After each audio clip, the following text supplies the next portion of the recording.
इस कार्यक्रम के पुण्यार्जक हैं विद्या अरह गुरु भक्त परिवार चातुर्मास आयोजक श्री दिगंबर जैन धर्म प्रभावना समिति उदयपुर एवं श्री पार्श्वनाथ दिगंबर जैन मंदिर उदासीन आश्रम अशोक नगर उदयपुर चातुर्मास स्थल निवेदक वर्षायोग समिति 2026 एवं सकल दिगंबर जैन समाज उदयपुर अध्यक्ष श्री मेवाड़ बागड़ महासभा श्रीमान लक्ष्मीलाल श्रीमती तिलक देवी मनोज नेहा अंकित सपना एवं पोता पोती पंक्षी अंश माहिर एहसास समस्त बोहरा परिवार उदयपुर राजस्थान। हम सभी प्रतिदिन की भांति आज भी प्रभु चरणों में एकत्रित हुए हैं, इस भावना से भर कर के कि भगवान आपके दर्शन मात्र से, आपका अवलोकन मात्र से हमारे पापों का नष्ट हो जाना संभव है, लेकिन अब स्मरण करने मात्र से भी हमारे कर्मों का नष्ट होता है। इसी भक्ति भाव से आचार्य मानतुंग महाराज आगे कह रहे हैं कि अक्सर लोग धन के पीछे तो भागते हैं और भागते ही नहीं हैं, पागल भी होते हैं। गुणों के प्रति लोगों का ध्यान बहुत कम पहुंच पाता है। आचार्य कहते हैं कि धन तो एक दिन हमारे द्वारा छूट जाने वाला है। चक्रवर्ती जैसे वैभवशाली लोगों का वैभव भी यहाँ नहीं रहा तो हमारा तुम्हारा जो कुछ भी है वो कैसे टिक सकता है? वह सब जड़ है। इसलिए आचार्य समंत्रभद्र महाराज ने अरहनाथ भगवान की स्तुति करते हुए बहुत अच्छा चित्रण किया है। वो कह रहे हैं, लक्ष्मी विभो साम्राज्यम सर्वस्व मुमुक्षो चक्र लांछनम, लक्ष्मी विभो सर्वस्व मुमुक्षो चक्र लांछनम, साम्राज्यम सार्वभौमं ते जनत्रिमिवा भवेत्। आचार्य समंत्रभद्र महाराज स्तुति करते हुए कह रहे हैं कि इस संसार में चक्रवर्तियों के पास जो वैभव था, चक्र आदि थे, वैभव था, रानियां थी, हाथी थे, घोड़े थे, सब कुछ था, साम्राज्य था, एक छत्र राज्य था 6 खंडों पर, पूरे भारतवर्ष पर। उनके लिए कैसे छोड़ा? जण तृण मिवा भवेत, जीर्ण छीण तिनके की तरह उन्होंने उसको छोड़ दिया सब कुछ। हमारे पास छोटा सा भूखंड होता है, छोटी सी संपत्ति होती है, छोटी सी सत्ता होती है, संपदा होती है, और थोड़ा सा धन वैभव जोड़ लेते हैं अपने पुण्य से। उसे छोड़ने के लिए तो दूर की बात, यदि किसी से कहा जाए कि थोड़ा सा दान करो, सोचना पड़ता है। हाँ, पूछ करके बताएंगे। जब यमराज तुम्हारे घर आएगा तो किसे पूछने के लिए जाओगे? बोलो, जाना कहीं पूछने के लिए? वहाँ किसी की नहीं चलने वाली है। अब जो कुछ चलेगी तो यमराज की ही चलेगी, तुम्हारी तो चल चुकी। तो ऐसे साम्राज्य को छोड़ कर के चले गए। कैसे छोड़ा? जीर्ण छीण तिनके को जैसे आप झाड़ू लगा कर के कचरा रोज बाहर फेंक देते हो, ऐसे ही उन्होंने उस साम्राज्य को, वैभव को छोड़ दिया।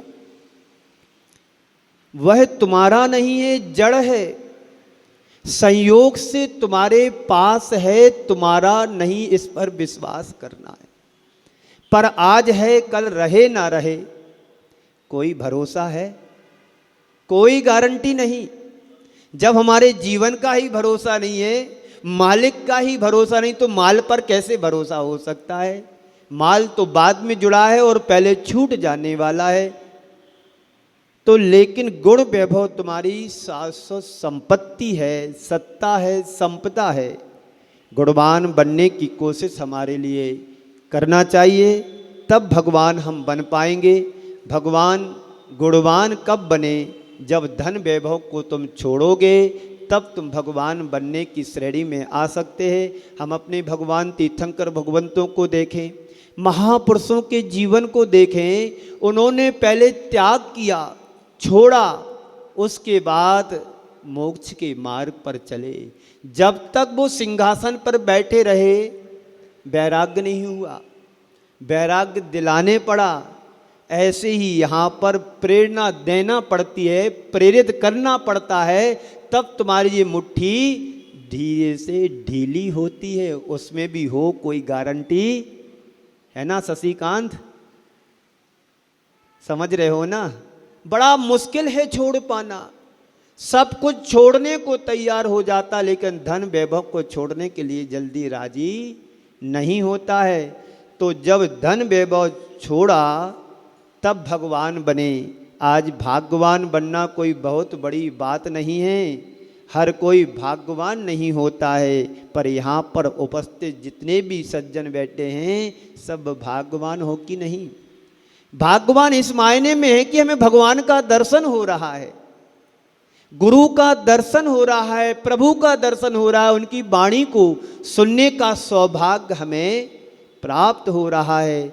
वे लोग बड़े दुर्भाग्यशाली हैं जो जैन होने के बाद भी जैनत्व का कोई उन्हें बोध ही नहीं है, गौरव ही नहीं है कि हम इतने बड़े जैन कुल में जन्म लिया है। तीर्थंकरों के सानिध्य को पाया, उनकी वाणी को सुनने का सौभाग्य मिल रहा है, आचार्यों का उपदेश हमें मिल रहा है। तो जिन्होंने भगवान की शरण को पा लिया वे सब भाग्यवान हैं। जिनका भाग्य जागता है उन्हीं के हृदय में भगवान के प्रति श्रद्धा, भक्ति, समर्पण प्रकट होता है। भाग्यवान तुम बन गए हो, धनवान तुम हो, गुणवान कब बनोगे? गुणवान बनने का प्रयास हमारा होना चाहिए, क्योंकि जितने भी संसार में शुद्ध परमाणु थे वो सारे के सारे भगवान की बनने वाली देह में लग गए, और जो अशुद्ध थे, जो शेष बचे, उनके द्वारा हमारे शरीर का निर्माण हुआ है। तो संस्कार तो अनादि के हैं, आज के नहीं हैं। वो संस्कार ही तुम्हें संसार में भटकाते हैं। एक बार संस्कार यदि पड़ जाए गलत तो भव भवांतरों में तुम्हें भटकाता है। कहते हैं यदि एक बार पानी कहीं से बह जाए और सूख जाता है, जब दोबारा बारिश हो या पानी गिरे तो उसी रास्ते से जाता है। ये संस्कार की बात है। तो हमारे जीवन में जो संस्कार पड़े हुए हैं इनको अब मिटाने की कोशिश करना है। कैसे मिटाओगे? पानी से तो मिटाया नहीं जा सकता है। अब हमें भगवान की वाणी पर श्रद्धान करके मिटाना है। जब तक भगवान की वाणी पर, आचार्यों की वाणी पर श्रद्धान नहीं जमेगा हमारा, तब तक हम अपने अनंत काल के संस्कारों को मिटा नहीं सकते हैं। आप देखिएगा भील की पर्याय में सम्यक दर्शन कुछ पाया, सिंह की पर्याय में सम्यक दर्शन को प्राप्त किया, और कमट के जीव को देखो कितने भवों तक ये संस्कार उसके जीवन में पल्लवित होते रहे। एक तरफ बैर चलता रहा, एक तरफ प्रतिशोध की द्वारा जलती रही, दूसरी तरफ संस्कार थे सो वो क्षमा याचना करता रहा, क्षमा से सींचता रहा क्रोध की आग को, और परिणाम ये निकला एक का पराभव हुआ और एक का उत्कर्ष हुआ। जो उत्कर्ष हुआ वो हमारे आदर्श बन गए, और जिसका पराभव हुआ उसका आज कोई नाम भी लेना पसंद नहीं करता है। राम का नाम लेते हो और काम किसके करते हैं? रावण के। संस्कारों वाली बात है। तो यहीं पर आचार्य कहते हैं गुणवान बन जाओ तो भगवान पल में बन सकते हो। फिर कुछ सोचने जैसी बात नहीं है। यहाँ क्या कह रहे हैं? ए संत्रतास्त्र जगदीश्वर नाथ मेकम कस्तान निवारयति संचर तो यथेष्टम। जिन्होंने त्रिजगत के नाथ का आश्रय ले लिया है, त्रिलोकी नाथ का आश्रय ले लिया है, उसे दुनिया में कहीं कोई रुकावट नहीं होती है। मैं आपसे केवल इतना कहना चाहता हूँ कि भगवान के गुण भगवान के साथ जुड़े हैं, इसलिए पूरे लोक में फैल रहे हैं। जिस दिन तुम्हारा चित्त प्रभु के साथ जुड़ जाएगा, तुम्हारी प्रगति को कोई रोक नहीं सकता है। मैं बार बार कहता हूँ, आहार शुद्ध होगा तो विचार शुद्ध बनेंगे, और विचार शुद्ध होगा तो व्यवहार सही होगा, और व्यवहार सही होगा तो व्यापार की एडवर्टाइजमेंट करने की जरूरत नहीं पड़ेगी। अपने आप गली के अंदर भी रहोगे तो लोग पूछ करके आएगा कि शुद्ध देसी घी कहाँ मिलता है। और मिलावट वालों को तो बड़े बड़े पोस्टर लगवाने पड़ते हैं कि यहाँ पर ये चीज़ मिलती है, यहाँ पर ऐसा है, यहाँ पर ऐसा है। कभी आपने देखा कि हीरे जवाहरात की दुकान पर कोई बड़ी मार्केटिंग चल रही हो? कितने पर्द के अंदर कपड़े के अंदर कागज के अंदर पुड़ियों को बना करके रखता है। अंत में जाकर के इतना सा नंग निकलता, जब 10 पेपर की कवर खोलो तब जाकर के एक कैरेट का पत्थर दिखाई देगा चमकता हुआ। तो अच्छी चीज की कीमत पहले भी थी और आज भी है, आगे भी रहेगी। भगवान पहले भी बने, आज भी बन रहे और आगे भी बनेंगे। जो आत्म तत्व शुद्ध है उसे किसी की जरूरत नहीं बतलाने की। जो प्योरिटी होती है वो हमेशा रहेगी। शुद्ध जल हमेशा शुद्ध रहेगा, अशुद्धि तो उसमें बाद में जुड़ती है। किसी ने पूछा पानी से कि तुम्हारा रंग कैसा है? पानी ने उत्तर दिया, मुझे जिसके साथ रख दो वैसा मेरा रंग हो जाता है। यही हमारा गुण होना चाहिए। हम दुर्जन के साथ भी रहें और सज्जन के साथ भी रहें तो अपना गुण खोना नहीं है। तो आचार्य कहते हैं, जिस दिन तुम्हारा चित्त प्रभु की भक्ति से जुड़ जाएगा, परमात्मा के चरणों से जुड़ जाएगा, तुम्हारी प्रगति होने में फिर देर नहीं लगेगी। तुम्हें कोई रोक नहीं सकता है। चित्त जुड़ना हमारा चाहिए। अहम प्रश्न है चित्त के जुड़ाव का। जब हमारे चित्त में विशुद्धि की लहर उत्पन्न होती है तो हमारी अंतःस्रावी ग्रंथि का स्राव अलग तरीके से होने लगता है। हमारे पास 2 चीज़ें हैं, एक अवचेतन मन है और एक चेतन मन है। अवचेतन मन का समुद्र हमारे बहुत बड़ा हमारा समुद्र है, लेकिन उसका कोई उपयोग नहीं कर पाते हैं। लेकिन जो चेतन मन है उसका ही हम उपयोग बामुश्किल से 1-1.5% कर पाते हैं। जितने विचार आते हैं, जो विश्वास बनता है, जो श्रद्धा बनती है, वो चेतन मन के द्वारा बनती है, अवचेतन मन से नहीं होता है। इसलिए हमारे अंदर चेतन मन को प्रकट करने के लिए हमें जागने की अवस्था में जागना चाहिए। आत्मा कभी सोती नहीं है, सोती हमारी इंद्रियां हैं और मन, उसमें भी कुछ स्खलन बना रहता है। तो हमारी आत्मा हमेशा जागती रहती है। इंद्रियां हमारी सो जाती थोड़ी सी थकान को मिटाने के लिए। आप दिन भर में थक जाते हैं, गाड़ी चलाते समय, काम करते समय, कोई किसी तरह से थोड़ा सा विश्राम करने के लिए हमें लेटना पड़ता है। तो कह रहे हैं, जब हमारे चित्त में विशुद्धि की लहर उत्पन्न होती है तो हमारी अंतःस्रावी ग्रंथि का स्राव अलग तरीके से होने लगता है। जब हम प्रभु भक्ति आराधना में जुड़ते हैं, प्रभु की भक्ति करते हैं, फिर देखो हमारे चेतन मन का कितना उत्साह दिखाई देता है, हाव भाव सब बदल जाता है। जब भगवान की भक्ति से हम जुड़ते हैं तो हमारे जीवन का रंग ढंग सब बदल जाता है। तब हमारे अंदर कुछ परिवर्तन सा आता हुआ दिखाई देता है। वो परिवर्तन हमारे जीवन को परिवर्तित कर डालता है। जब हम भगवान की स्तुति करते हैं, गुणगान करते हैं, तो हमारी भावधारा में परिवर्तन आ जाता है। जब आप सज्जन व्यक्ति से मिलते हैं तो आपकी विचारधारा क्या बनती है? जब आप किसी ऊट पटांग दुर्जन व्यक्ति के पास जाते हैं तो आपकी मनोदशा कैसी होती है? आपकी भावधारा कैसी होती? जब आप राजनीतिक सभा में जाते हैं नेता बन करके, तब आपकी विचारधारा क्या होती है। और जब आप धर्म सभा में जाते किसी गुरु के पास, तो तुम्हारी मनोदशा भावधारा क्या होती है। इससे अंदाज लगता है कि गुणवान के पास जाने से गुणों की प्राप्ति होती है, और दुर्गुणों के वाले व्यक्ति के पास जाने से दुर्गुण हमारे जीवन में धीरे धीरे आ जाते हैं। संत कहते हैं, संगति सज्जन की करो दुर्जन की नहीं। पर मजे की बात तो ये है, ना किसी सज्जन के ऊपर तिलक लगा रहता है और ना किसी दुर्जन के ऊपर सींग हुए होते हैं। बस पहचान मुझे ये करना है, अपने व्यवहार से करना। व्यक्ति की पहचान उसके व्यवहार से होती है। जैसे कुरल काव्य में कहा गया है, उर्वरा भूमि की उर्वरा शक्ति का पता उसमें बोए गए बीज से पता पड़ता है। ऐसे ही व्यक्ति के व्यवहार से उसके कुल का पता पड़ता है कि ये किस कुल का है। उसके बैठने से समझ में आता है, उसके रहन सहन से समझ में आता है, उसकी वेशभूषा से समझ में आता है, उसके खान पान से समझ में आता है कि व्यक्ति किस कुल का है, किस समाज का है।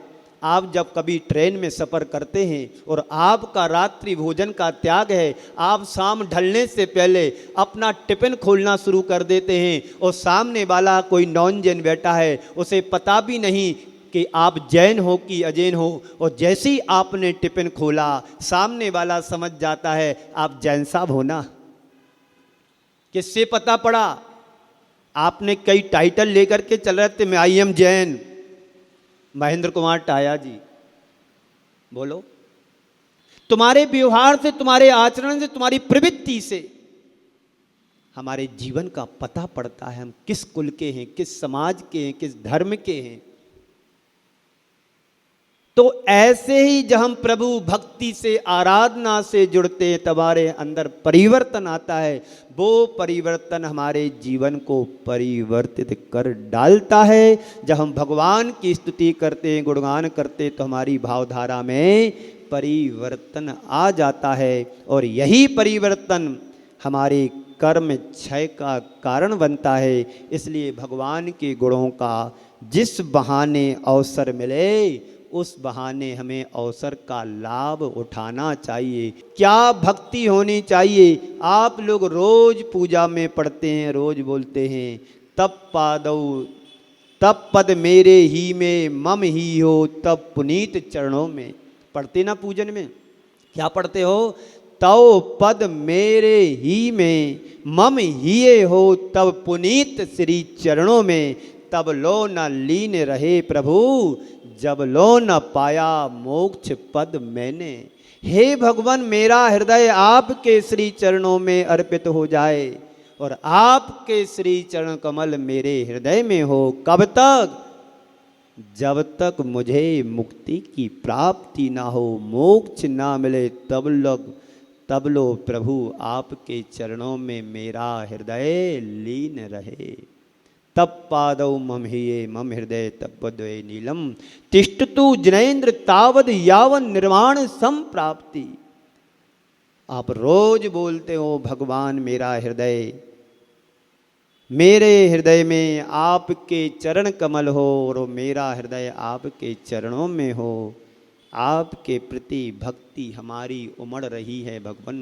आपके चरण मेरे हृदय में स्थान पाले, या मेरा हृदय आपके चरणों में अर्पित हो जाए। यदि ये भावना तुम्हारे अंदर जाग गई, तो फिर हमारे गुणों की अभिव्यक्ति में कोई बाधा नहीं होगी। बस थोड़ा सा मोटिवेट करने की ज़रूरत, अपनी मानसिकता को बदलने की ज़रूरत है। अभी हमारा मन जिस दिशा में जा रहा होते रोकना है, और मन को किस दिशा में ले जाना, वहाँ पर हमें अग्रसर होना है। बार बार अभ्यास करने से बच्चा, छोटा सा बच्चा भी सीख जाता है। हम तो अब बड़े हो गए हैं, बरसों से पूजन भी करते हैं। पूजन के भाव को तो समझो, पूजन के भाव को पकड़ने की जरूरत है। जब पूजा के भाव में, गहराई में तुम डूब करके पूजन करोगे, तो तुम्हें ना मूर्ति दिखेगी, ना खुद दिखोगे। तुम्हारा डायरेक्ट संवाद मूर्तिमान से हो जाएगा। शरीर भी मेरा नहीं है, भगवान की जो आकृति दिख रही वो भी नहीं है। बस उसमें डेप्थ में चले जाओ, गहराई में उतर जाओ। जैसे गोताखोर नीचे चला जाता है, तो कुछ ना कुछ मोती लेकर के आता है। ऐसे जब हम भगवान की भक्ति में डूब जाएं तो कुछ लेकर के आएं, कुछ खोकर के ना आए। इसलिए कुछ पाकर खोना है और खोकर पाना है। जिंदगी का मतलब तो और कुछ भी नहीं, तेरी मेरी आना जाना, तेरी मेरी कहानी है। ये कहानी आज की नहीं पुरानी है। इसलिए भगवान के चरणों को अपने हृदय में बैठाओ और मेरा हृदय भगवान के चरणों में अर्पित हो जाए। यही भावना हमारे अंतरंग में जगना चाहिए। तो फिर हमारे गुणों की अभिव्यक्ति में कोई बाधा नहीं है। ऐसे भगवान की भक्ति करते हुए आचार्य मानतुंग भगवान में गहरे डूबते हुए कह रहे हैं, तो देखते हैं कि भगवान की दशा बिल्कुल अलग है। सामान्य प्राणियों और भगवान में बड़ा अंतर हमें दिखाई दे रहा है। अगला छंद हम इसी संदर्भ में देखते हैं। छंद को देखेंगे 15 नंबर, शेष बात आगे देखेंगे। चलिएगा। चित्रम की मात्र यदि दे त्रिदशांगे नाभेर,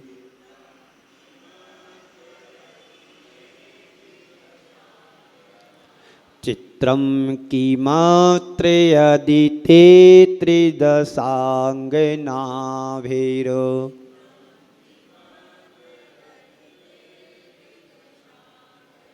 नीतं मनागपि मनो न विकारे मार्गम,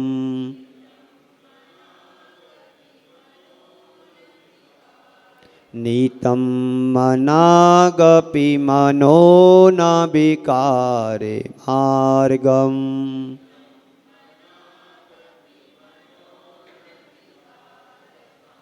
कल्पान्ते काली मरुता चलिता चलेने,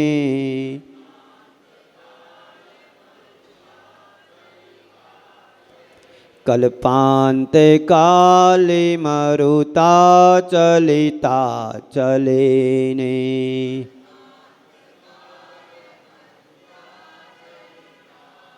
किमद्राद्रिशेखरं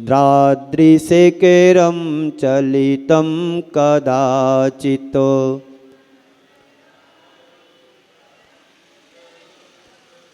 किमद्राद्रिशेखरं चलितं कदाचित्।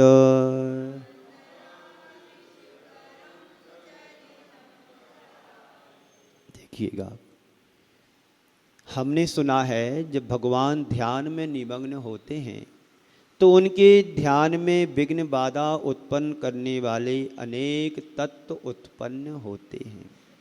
उन तत्वों में स्वर्ग की अप्सराएं भी होती हैं, सुरांगनाएं भी होती हैं। अपने हाव भाव विलास के द्वारा भगवान को रिझाने की अनेक कोशिश करती हैं। वो किसी तरह से ध्यान में विघ्न बाधा पड़ जाए इस तरह से, पर कहते हैं भगवान उनसे रंच मात्र भी विचलित नहीं होते हैं। आपने एक सुना होगा,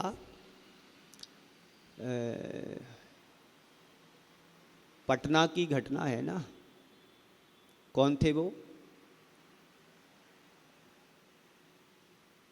पटना नगरी से मुक्ति को कौन प्राप्त हुए?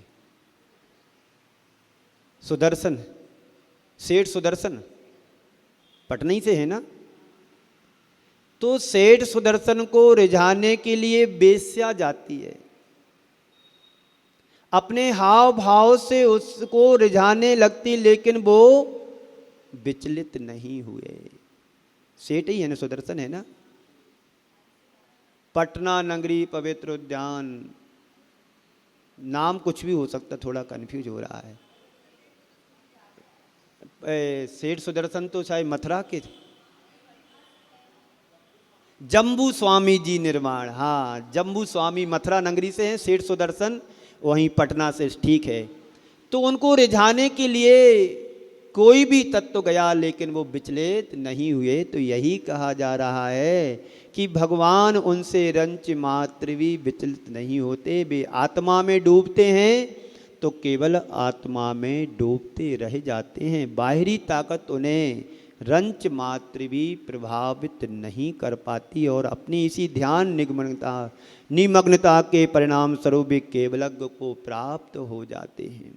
यही बात यहाँ पर आचार्य मानतुंग महाराज कह रहे हैं, यदि ते त्रिदशांग नाभिर, हे भगवान त्रिदशांग यानी स्वर्ग, यदि स्वर्ग की सुरांगनाओं के द्वारा, देवांगनाओं के द्वारा ते मनो मना अपि विकार मार्गम ना नीतम, ते मनो आपका मन, ते मनो यानी आपका मन, मनागपि रंच मात्र भी किंचित भी विकार मार्गम ना नीतम, विकार को प्राप्त नहीं हुआ।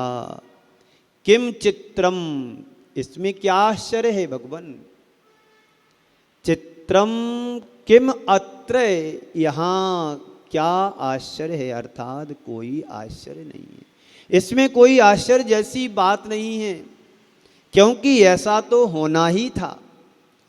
बड़े बड़े कार्यक्रम में अंतराय विघ्न ना आए तो सफलता को प्राप्त नहीं होता है, प्रसिद्धि को प्राप्त नहीं होता। व्यक्ति दो चीज़ों से प्रसिद्धि को प्राप्त होता है, या तो उसकी अच्छाई लोगों के पास तक पहुंचती है तो व्यक्ति की प्रसिद्धि बढ़ती है, या फिर उसकी बुराई के बारे में सुनते हैं तो लोग उसको पहचानते, वही आदमी है, उसके बारे में सुना था। होता है ना ऐसा? क्यों शशिकांत, वकील साहब नहीं आए तुम्हारे? वकालत चालू है उनकी। तो व्यक्ति दोनों चीजों से प्रसिद्धि को प्राप्त होते, तो अच्छाई से होगा या बुराई से होगा। बाकी तो साधारण से लोगों को कोई पहचानते नहीं है, कहाँ है, कौन है, कैसा है। तो किम चित्रम, इसमें क्या आश्चर्य है, चित्रम किम अत्र, यहाँ क्या आश्चर्य है, इसमें कोई आश्चर्य जैसी बात नहीं है, क्योंकि ऐसा तो होना ही था। आप जब ध्यान निमग्न हुए तो स्वर्ग की अप्सराओं द्वारा किए जाने वाले हाव भाव विलास से आप रंच मात्र भी प्रभावित नहीं हुए। तो किमत्र चित्रम, इसमें क्या आश्चर्य, कोई आश्चर्य नहीं है। क्यों? कल्पांत काल मरुता चलिता चलेने, कितना सुंदर उदाहरण दिया है। कल्पांत काल, प्रलय काल में चलने वाली मरुता यानी आंधी में, कैसी आंधी है, जो साधारण पहाड़ों को चलाए मान कर दे। ऐसी आंधियों में जो बड़े बड़े पर्वतों को चलाए मान कर दे। कल्पांत काल मरुता चलिता चलेने, ऐसी प्रलय कालीन आंधियों में किम मंद्राद्रि शिखरम, क्या सुमेरु पर्वत का शिखर, चलितम कदाचित, कदाचित चलायमान हुआ है, कभी नहीं हुआ।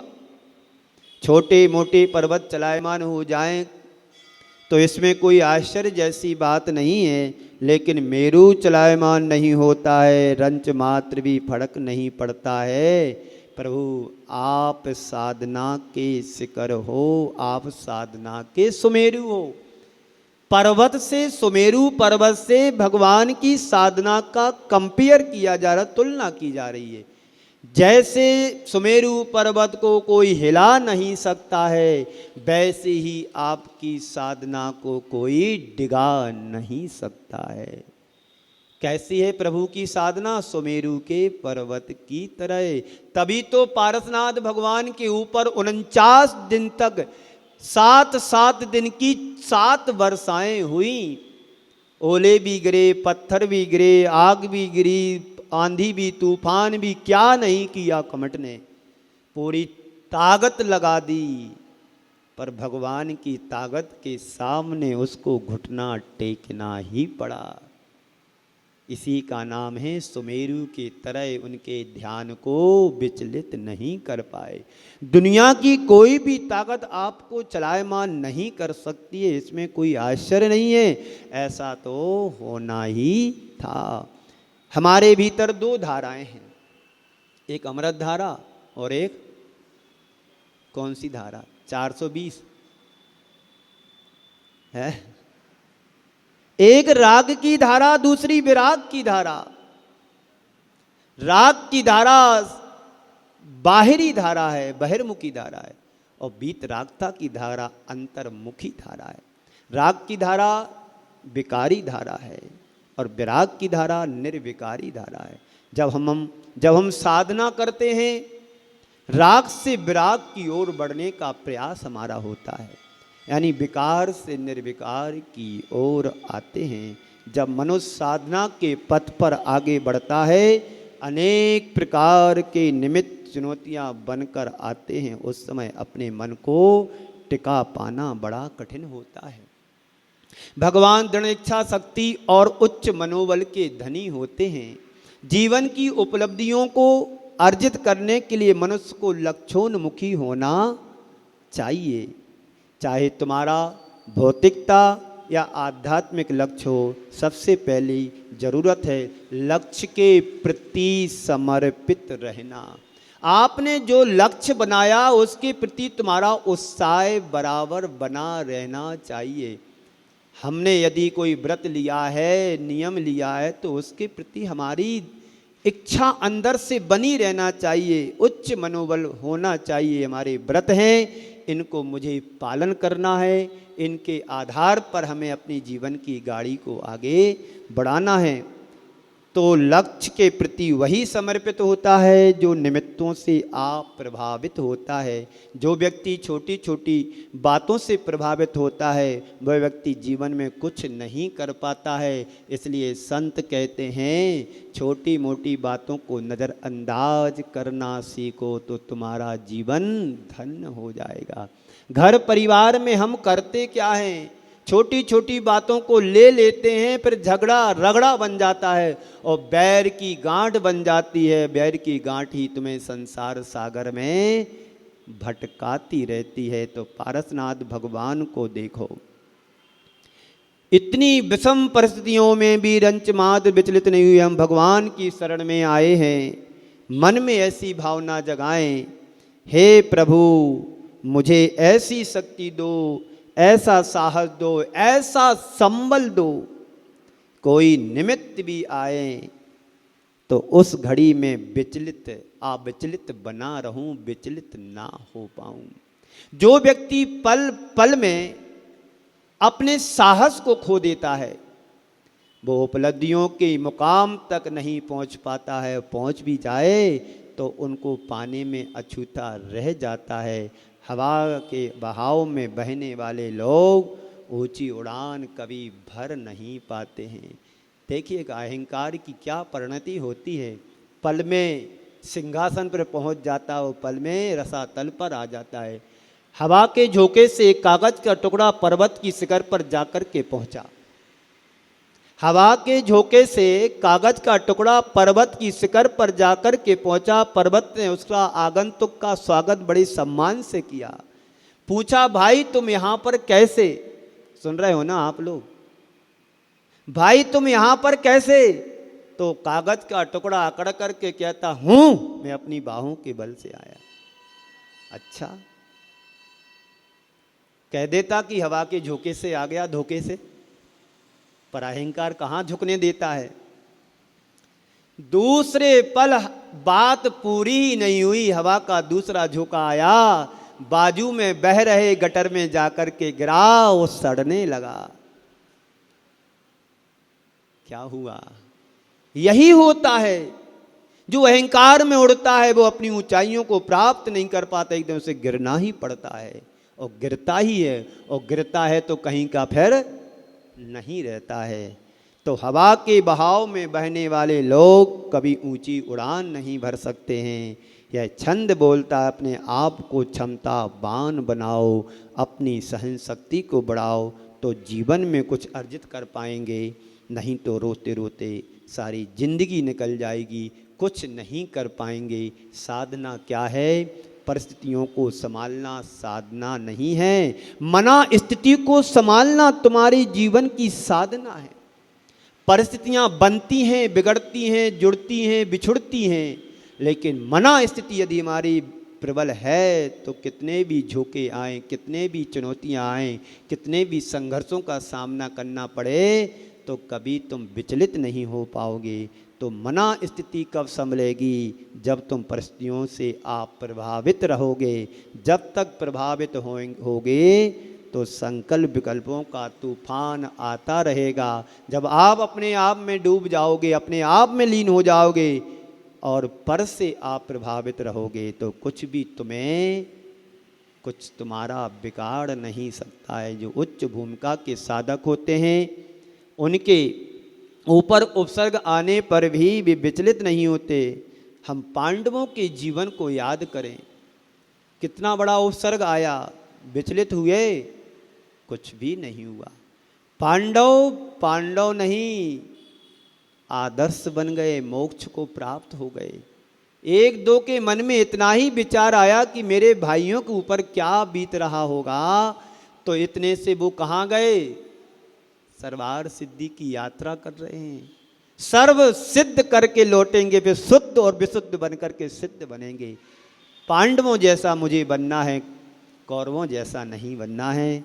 तो जलते हुए आभूषण पहना दिए, पूरा शरीर जलने लगा, फिर भी विचलित नहीं हुए। दूसरी तरफ दीपायन मुनि के ऊपर उसी काल में शराबियों ने उपसर्ग किया था और वह विचलित हो गए। परिणाम क्या निकला? पांडवों ने सह लिया तो पार हो गए और द्वीपायन मुनि नहीं सह पाए तो संसार में फंस गए। आचार्य कहते भगवान की उस छवि को सभी के सामने जाओ और सोचो, भगवान आपके सामने कैसी प्रतिकूलताएं आए पर आप विचलित नहीं हुए। भगवान आपकी भक्ति करने के लिए मैं आया हूँ, ज़्यादा कुछ नहीं, कम से कम इतनी शक्ति तो दे दो कि छोटी मोटी बातों से हम विचलित ना हों। इतनी तो कामना कर सकते हैं। बहुत बड़ी बड़ी चीज़ें मांगते हो, व्यापार ठीक नहीं चल रहा है, बहू तो आ गई है, 4 वर्ष हो गए, लेकिन कुछ हमें पुत्र रत्न की प्राप्ति नहीं हो पा रही है। ये तो तुम भगवान के सामने मांगते हैं। बेटे ने पढ़ लिया पर नौकरी नहीं लग रही है, नौकरी तो लग गई है लेकिन कम सैलरी मिलती है। ये सारी चीज़ें भगवान से शेयर करते हो। कभी ये भगवान से किया कि भगवान कोई मेरे बारे में 2 अपशब्द शब्द कह जाए तो उसे सहने की क्षमता तो आप सामर्थ्य दे दो। ये भगवान से मांगोगे तो संबल मिलेगा, साहस मिलेगा और जीवन जीने की कला भी हमें मिलेगी। आज से यही शुरुआत करो कि छोटी मोटी बातों से हम विचलित नहीं होंगे। इस कार्यक्रम के पुण्यार्जक थे विद्या अरह गुरु भक्त परिवार चातुर्मास आयोजक श्री दिगंबर जैन धर्म प्रभावना समिति उदयपुर एवं श्री पार्श्वनाथ दिगंबर जैन मंदिर उदासीन आश्रम अशोक नगर उदयपुर चातुर्मास स्थल निवेदक वर्षा योग समिति 2026 एवं सकल दिगंबर जैन समाज उदयपुर अध्यक्ष श्री मेवाड़ बागड़ महासभा श्रीमान लक्ष्मीलाल श्रीमती तिलक देवी मनोज नेहा अंकित सपना एवं पोता पोती पंक्षी अंश माहिर एहसास समस्त बोहरा परिवार उदयपुर राजस्थान।